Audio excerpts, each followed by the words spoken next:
face. Well, I keep all my drink under my pillow. Oh, will I get myself out of this place?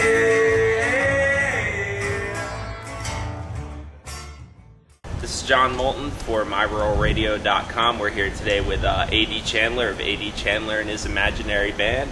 What can you tell me about how you got started in music?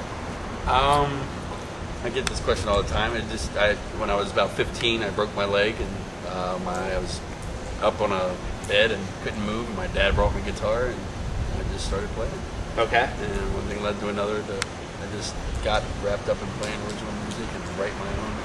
All right, that's cool. I see you put together a pretty impressive band for your album.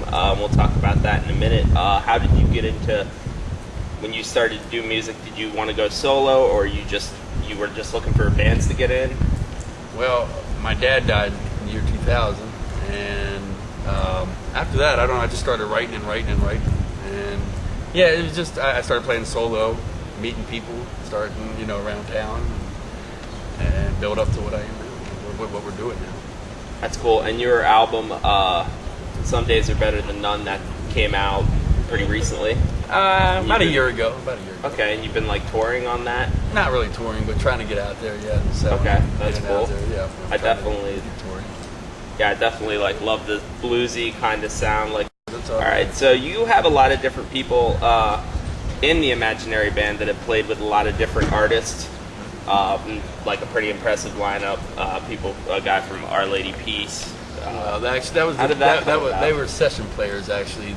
I don't really play with them in the band. Oh, okay. I actually went out there with a guy named Pete Richards. I took him out there, and he plays with local around York area, American Bitch and some other Freak Records and other things like that. And I went out there. I had a good friend that wanted to produce me. He saw me actually in New York play solo and said, "Come on out, we'll record the songs." So I go out there, and that's what I did. And I had a drummer, the producer actually was a drummer, and an upright bass player that I hired, and actually left after that, and everything else got put on later. So okay. I wasn't really even there. Oh, that's cool. Yeah. Sometimes that's the best. Was the recording process pretty fun? It was a great time. You had a good time? It was a whole week of playing music. That's what it was. Yeah. And listening to music. After we play all day, we'd go out to a club, hotel cafe, or other clubs and see music. That's all we did. That's really cool. So it felt like a job. Yeah, that's the best job you could have, right. A job you enjoy. Exactly. So you recorded the album, or you laid down your parts basically in a week? Yeah, basically. In 2 days, we did basically the whole album. And then took the rest of the days to do some overdubs and whatnot. And then, like I said, we left, went back home.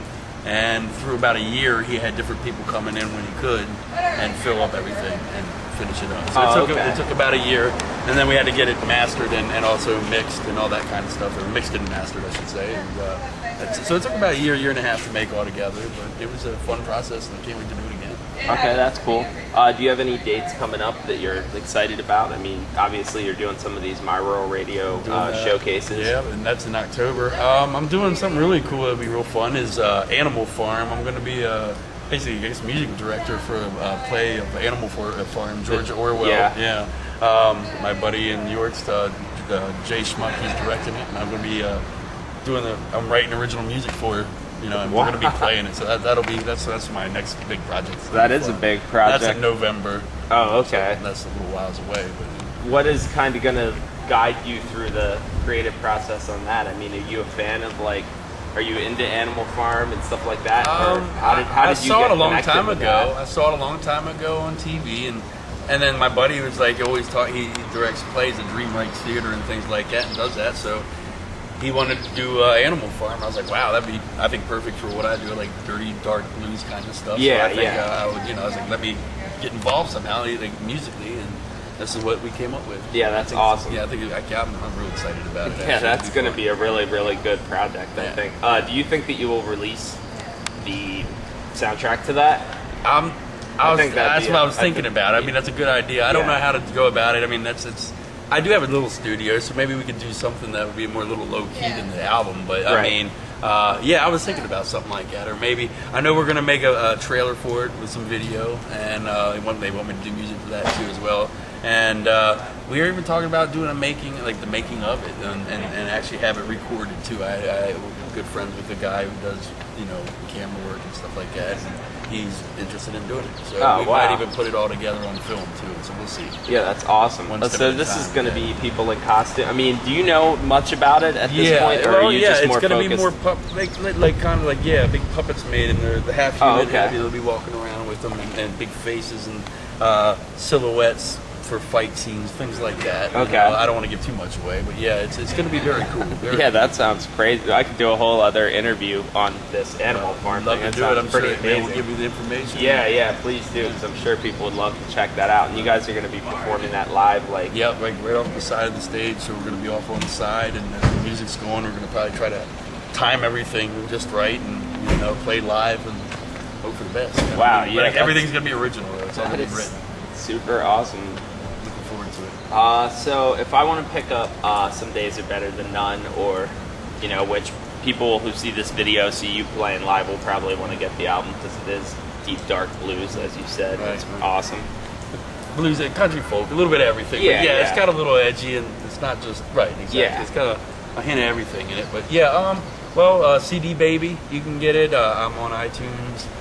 If you're from York, Pennsylvania, there's a place called Ico's Music Trade, and you can get it there. Actually, a place called Jeff Hostetter's String and Repair, you can get it there. But pretty much, CD Baby and iTunes. If people want to check out tracks from A.D. Chandler, they can go to your website, adchandler.com, where they have full tracks. I think you have the whole album. I got the whole album on there. Up Listen to there. the whole thing, yeah. Okay. More information. My Rural Radio as well, it's on there. You can listen to it through there. All right, cool. So with A.D. Chandler, I'm John Moulton for MyRuralRadio.com. Thank you for watching. Thank ya!